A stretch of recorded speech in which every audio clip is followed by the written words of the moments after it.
Je pense qu'on vient de rentrer dans la semaine la plus nostalgique de ma vie. Bonjour à tous, on se retrouve aujourd'hui pour parler de Toy Story 4. Et je viens de commencer à tourner il y a 2 minutes et je suis déjà en train de transpirer. Donc on va essayer de faire ça rapidement. Et oui, quand je vous disais qu'on rentrait dans la semaine la plus nostalgique de ma vie, bah déjà c'est parce que Toy Story, c'est clairement le dessin animé que j'ai le plus vu quand j'étais gosse. Si on additionne ça aussi à Crash Bandicoot, qui est le héros PlayStation avec lequel j'ai aussi passé mon enfance. Et aussi, ça je vous en avais parlé sur Twitter, mais j'ai enfin reçu mon Pikachu. Et je pense que vous le retrouverez dans mon futur décor. Donc voilà, bien évidemment j'attendais Toy Story 4 comme tout le monde, mais aussi avec cette petite peur qui pouvait potentiellement nous gâcher Toy Story 3, qui était une conclusion plutôt bonne, pour ne pas dire quasi parfaite. Et on avait tous grosso modo peur de ça concernant ce nouveau volet, et on va en parler. Toy Story 4 est le nouveau film Disney Pixar. Nous retrouvons bien évidemment dans ce 4e opus notre loyal Woody, en compagnie de ses amis jouets. Un nouveau membre, Fourchette, va les rejoindre et va foutre un petit peu le bazar. Il s'agira pour Woody d'une nouvelle aventure qui lui fera découvrir que le monde peut être très vaste pour un jouet. On va pas y aller par 4 chemins, j'ai rigolé, j'ai chialé, et donc oui, c'est pas du tout la suite de trop. Et ce qui est assez drôle, c'est qu'avec la fin de Toy Story 3,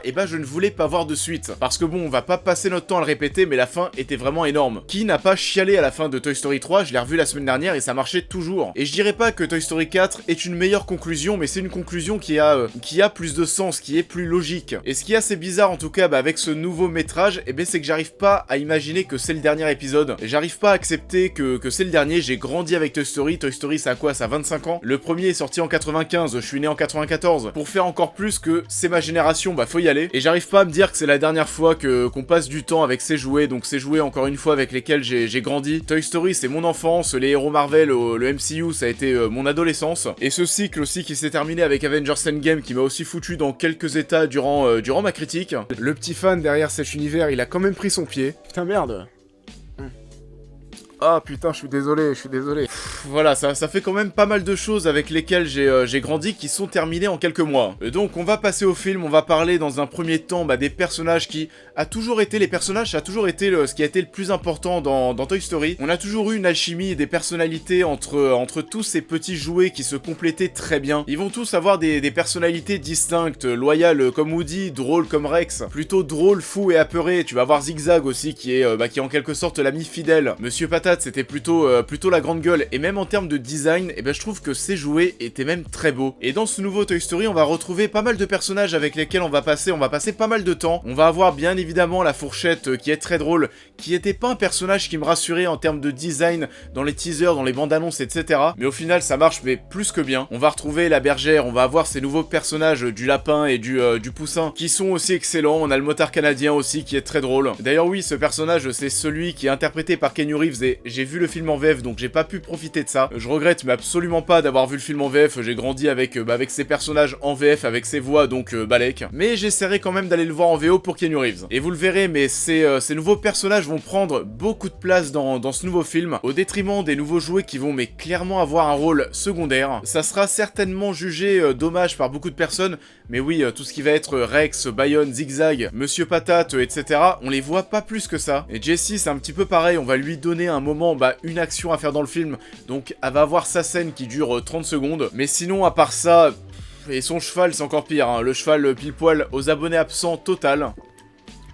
Ah putain, il fait chaud. Oh putain, ça doit se voir que je transpire. Donc voilà, ça fait peut-être partie des choses un petit peu dommages du film, le fait que tous ces jouets avec lesquels qu'on a découvert dans les premiers films soient vraiment relayés au second plan pendant tout le film. Ce que je veux dire par là, c'est qu'encore s'ils étaient au second plan pendant les 75% du film, mais qu'ensuite à la fin pour le climax, tout le monde pouvait y trouver son intérêt à être dans le film, là pourquoi pas, mais en vrai on va pas se mentir, les anciens jouets restent dans l'ombre des nouveaux jouets pendant tout le métrage. Mais bon, est-ce que c'est si grave que ça? Pas vraiment, parce que tous les nouveaux jouets marchent mais fonctionnent très bien. La Fourchette, on en a parlé, c'est good. Le lapin et le poussin, c'est pareil, c'est doublé par Gaston Bide et Jamel Debbouze qui s'en tirent pas trop mal. On est presque un petit peu dans un style un peu caricaturé, mais vu l'extravagance des deux personnages, pourquoi pas. Ils sont totalement fous, et généralement les vannes qui fonctionnent le mieux tournent autour de ces deux personnages. Et aussi du motard canadien qui est pareil, excellent. Objectivement, Toy Story 4 n'est pas meilleur que Toy Story 3. Je sais pas s'il m'a plus plu, mais en tout cas dans ses thématiques thématique durant tout le film, ça m'a parlé. On va retrouver cette thématique du fait d'accepter la séparation qu'on avait à la fin de Toy Story 3, sauf que là, ça va prendre encore un peu plus de place, et au-delà d'accepter la séparation, on en est presque à réussir à se séparer, réussir à aller de l'avant, à refaire sa vie. C'est comme ça, c'est la vie, ça vous est, mais je pense arriver à tous. C'est un exemple parmi tant d'autres, mais quand vous avez quitté le collège, le lycée, etc., vous vous êtes séparé de votre groupe d'amis pour aller vous en recréer un autre, pour découvrir de nouvelles choses, de nouvelles activités, etc. Et là, c'est un petit peu pareil, on est vraiment sur le fait de ne pas avoir peur de refaire sa vie, la peur de passer à autre chose. Et je sais que je suis un connard en vous disant ça parce que moi-même, je suis pas capable d'accepter que ce Toy Story 4 soit le dernier. Mais encore une fois, faut passer à autre chose, et le film va parler de ça. C'est un film qui va